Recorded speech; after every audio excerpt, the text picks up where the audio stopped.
सभी को नमस्ते।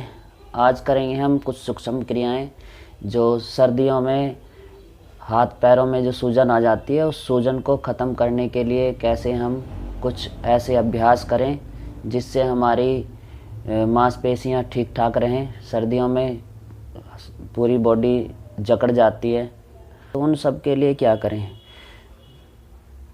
सर्दियों में जैसे किसी किसी को सूजन आने लगती है, हाथों की उंगलियां सूज जाती हैं, पैरों की उंगलियां सूज जाती हैं, जो जोड़ हैं उन जोड़ों में दर्द होने लगता है, सूजन आने लगती है। तो उन सब के लिए कौन से अभ्यास करें।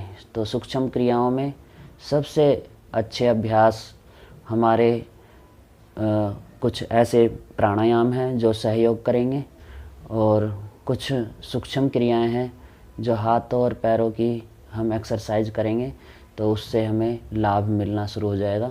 अगर हम सर्दियों के आने से पहले इन अभ्यासों को करें तो बहुत अच्छा लाभ मिलता है। अगर सर्दियां शुरू हो चुकी हैं, अगर शुरुआत में ही हम इन अभ्यासों को करेंगे तो भी लाभ मिलना शुरू हो जाएगा। और जिनकी बहुत ज़्यादा सूज चुकी हैं, जिनमें सूजन आ चुकी है, तो उन्होंने क्या करना है, तो उन्होंने थोड़ा सा लाहौरी नमक गर्म पानी के अंदर डाल करके हल्की हल्की सिकाई हाथ पैरों की करनी है, तो उससे भी लाभ मिलना शुरू हो जाएगा। तो जब सूजन कम हो जाए फिर आप सूक्ष्म क्रियाएं कर सकते हैं।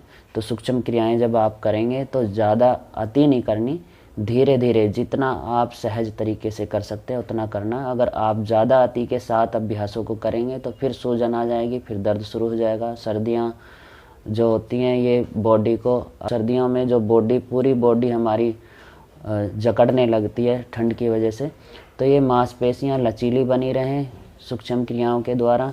तो करेंगे कुछ ऐसे साधारण से अभ्यास जो शुरुआत करेंगे, क्योंकि मैंने पहले भी कुछ अभ्यासों को बताया था कि क्या करना चाहिए, लेकिन मैं एक बार फिर से आपको बता दूं कि क्योंकि अब सर्दियां ज़्यादा पड़ने लगी हैं, तो सर्दियों में कुछ अभ्यास ऐसे होते हैं जो सभी नहीं कर सकते हैं। तो कुछ अभ्यासों को सहज तरीके से किया जाता है, तो कुछ हम सूक्ष्म क्रियाएं करेंगे। इन अभ्यासों को हम कुछ प्राणायाम जब हम करते हैं तो उन प्राणायामों के करने से पहले भी इन अभ्यासों को किया जा सकता है। तो सबसे पहले हमने दोनों पैरों को सीधा कर लेना है, दोनों पैर सीधे कर लेंगे। दोनों पैरों की उंगलियों को मोड़ें, इस तरह से मोड़ना है, पूरा जोर लगा करके मोड़ना है। तो इस तरह से मोड़ें। ये पैरों की एक्सरसाइज है, सूक्ष्म क्रियाएं पैरों की हैं। इसको करने से जो पैरों की उंगलियां सूज चुकी हैं, अंगूठे सूज चुके हैं, उंगलियां में दर्द है और पूरी टखने तक दर्द महसूस होता है, तो उन सब में राहत मिलेगी। इस तरह से हाथ पीछे टिका लें, पूरी बॉडी का सहारा हो जाएगा। इस तरह से पूरा मोड़ें और फिर आगे पीछे कर लें, श्वासों के साथ, श्वास भरते हुए आगे की तरफ, श्वास छोड़ते हुए पीछे की तरफ, श्वास भरते हुए आगे की तरफ, इस तरह से। फिर थोड़ा थोड़ा इसको गोल घुमाएं, क्लॉकवाइज, एंटी क्लॉकवाइज। तो अपनी क्षमता अनुसार इसको बढ़ा लें, क्योंकि वीडियो में उतना लंबा नहीं बताया जाता, तो ये थोड़ा सा ट्रिक आपको दी जा रही है आपने कैसे कैसे करना है। तो आप 10, 15, 20 बार तक इस तरह से घुमा लिया करें और 10, 15, 20 बार ही इस तरह से मोड़ लिया करें। तो ज़्यादा नहीं करना शुरुआत के समय में।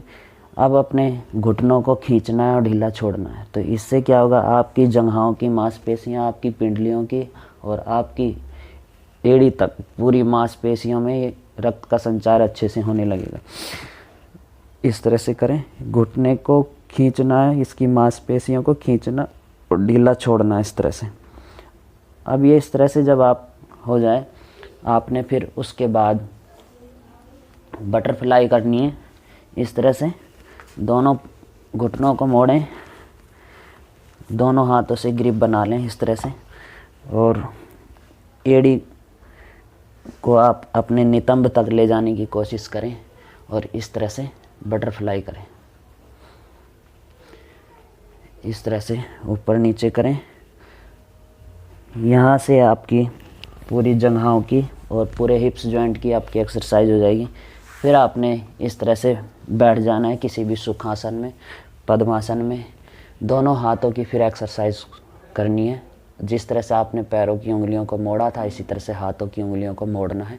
श्वासों के साथ भी कर सकते हैं इस अभ्यास को। श्वास भरें और बाहर छोड़ें, धीरे धीरे करें इस अभ्यास को। इसको भी 15, 20, 25 बार तक करें। जब आपको ज़्यादा समय हो जाए करते करते, मतलब अभ्यास करते समय आप पुराने हो जाएं, तो इन अभ्यासों को फिर आप बढ़ा सकते हैं। इसको 50 बार, 100 बार तक भी ले जा सकते हैं। उंगलियों को इस तरह से मोड़ें, अंगूठा बाहर, पूरी ग्रिप बन जाएगी आपकी मुट्ठी की, उंगलियां अंदर, एक बार अंगूठा बाहर, एक बार अंदर, इस तरह से बार बार करें। इस तरह से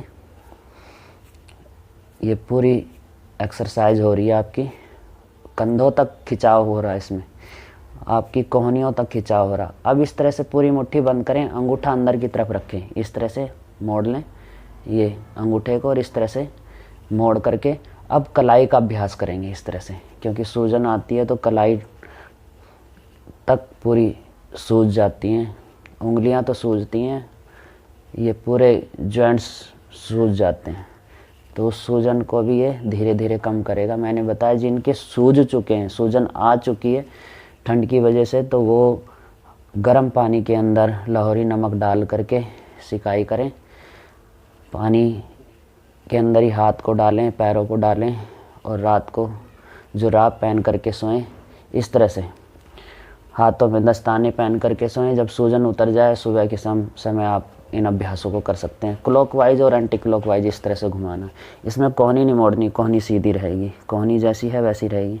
कोहनी का फिर इसके बाद कर सकते हैं। इस तरह से अभ्यासों को करें, इस तरह से कर सकते हैं, ऐसे कर सकते हैं, ऐसे साइड से ऊपर नीचे। अब हाथ की हथेलियों को ऊपर रखें, अब इस तरह से मोड़ें। तो जिनको सर्दियों में जिनको सर्वाइकल है ना, सर्वाइकल बहुत ज़्यादा बढ़ चुका है, सर्वाइकल की समस्या जिन लोगों को, तो उनके लिए भी अभ्यास, कंधे वाले अभ्यास बड़े लाभकारी हैं। इस तरह से फिर साइड से कर लें, इस तरह से, इस तरह से साइड से कर लें।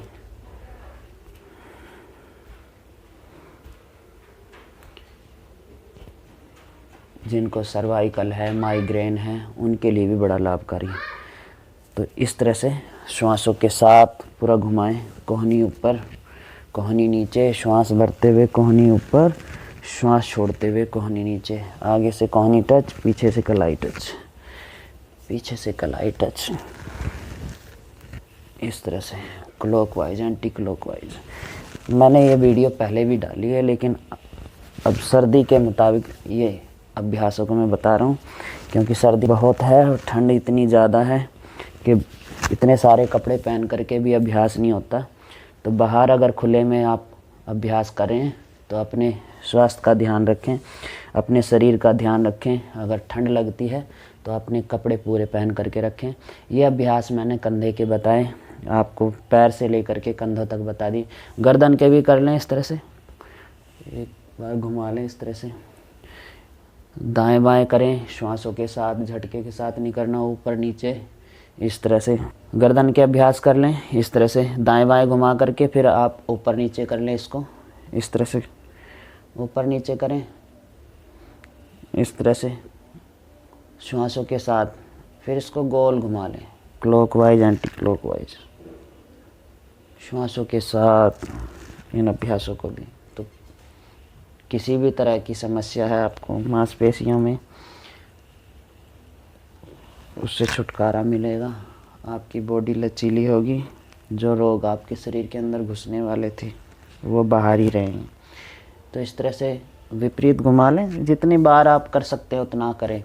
फिर आपने सीधे बैठ करके धीरे धीरे भस्त्रिका करनी है 15, 20, 25 बार, और 4 से 5 मिनट आपने कपालभाति करना है, और 4 से 5 मिनट ही आपने अनुलोम विलोम करना है। ये उनके लिए है जो अभी नए हैं, जो डेली नित्य प्रतिदिन अभ्यास कर रहे हैं, वो अपने नियमानुसार ही इन अभ्यासों को करते रहें, क्योंकि 15 मिनट का कपालभाति और 15 मिनट का अनुलोम विलोम चलता है। तो आप नित्य प्रतिदिन उसी तरीके से करते रहें, और जिन अभ्यासों को आप एडवांस लेकर के चल रहे हैं उन अभ्यासों को भी करते रहें, क्योंकि सर्दियों के समय कुछ अभ्यास कम कर दिए जाते हैं।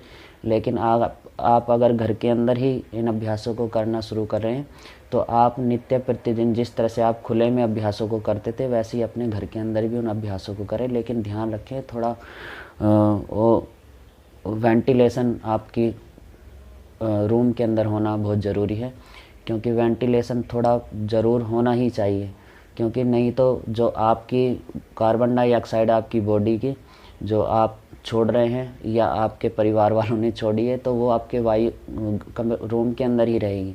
तो इस तरह से अगर आप थोड़ा सा कहीं से खुला छोड़ करके रखेंगे ना, तो वेंटिलेशन बना रहेगा, आपको ऑक्सीजन ठीक से मिलती रहेगी। आप ये ना सोचें कि कमरा खुला छोड़ देंगे तो कमरा ठंडा हो जाएगा, लेकिन इसका दुष्प्रभाव भी पड़ता है। जब हम बहुत ज़्यादा एक्सरसाइज करते हैं तो उसका दुष्प्रभाव हमारे शरीर पर पड़ना शुरू हो जाता है। तो ऐसा नहीं करना, थोड़ी सी वेंटिलेशन होनी बहुत ज़रूरी है रूम के अंदर। तो ये कुछ अभ्यास ऐसे थे जिसको करने से आपकी सूजन जो सूज चुके हैं उससे छुटकारा मिलेगा। तो कुछ चीज़ें ऐसी हैं जिस चाय की जगह जो काढ़ा, जैसे पुनर्नवा है, पुनर्नवा सूजन को कम करता है। तो अगर आपको पुनर्नवा आपने पहले से ही जो गांव देहात के लोग हैं वो पहले से ही तोड़ करके रख लेते हैं पुनर्नवा की जड़ को और पुनर्नवा के पत्तों को, तो वो सर्दियों में इस्तेमाल किया जाता है। तो आप पुनर्नवा का काढ़ा भी ले सकते हैं, और जो दिव्य पे आता है आयुर्वेदिक जो जड़ी बूटी चाय आती है, आप उसका भी इस्तेमाल कर सकते हैं। तो ज़्यादा अति मात्रा में कोई सी भी चाय का इस्तेमाल दुष्प्रभाव डालती है शरीर पर, तो थोड़ा लें, बस आप स्वस्थ बने रहें। इसीलिए मैंने ये आपको थोड़ा सा आपके अनुभव में डाला। तो आप इन अभ्यासों को करेंगे नित्य प्रतिदिन तो स्वस्थ बने रहेंगे।